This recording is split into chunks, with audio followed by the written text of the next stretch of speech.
இன்னைக்கு நம்ம ஒரு சிவி ரிவ்யூவை பார்க்க போறோம். இன்னைக்கு ப்ரொஃபைல் மென்ஷன் பண்ணியிருக்காங்க. ஃபர்ஸ்ட் ஆஃப் ஆல் இதுவே தப்பு.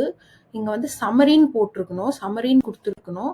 ஒரு ரெக்ரூட்டர் எடுத்த உடனே பார்க்கறது என்னன்னா எக்ஸ்பீரியன்ஸ் தான். பிகாஸ் ஒரு ஜஸ்ட் 10-20 செகண்ட்ஸ்லயே வந்து ஒரு ரெஸ்யூமேவை ரிவ்யூ பண்ணிட்டு போயிட்டே இருப்பாங்க. இந்த ரெஸ்யூமேவை பார்க்கும்போது எனக்கு வந்து ஆக்சுவலி எதுவுமே கிடைக்கல.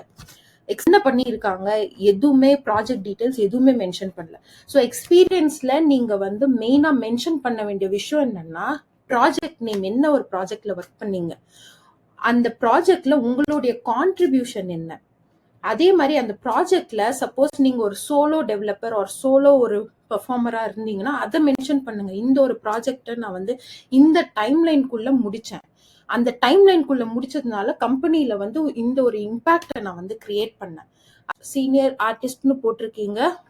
Recruiters they know you know Photoshop, Illustrator, Blender, rendering இதெல்லாம் தெரியும், அவங்களுக்கு மேக்ஸிமம் தெரியும்.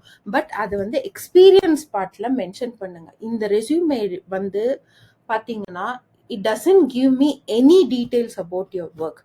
ஸோ இந்த மாதிரி தான் ஒரு ரெக்ரூட்டர், ஒரு ஹெச்ஆர்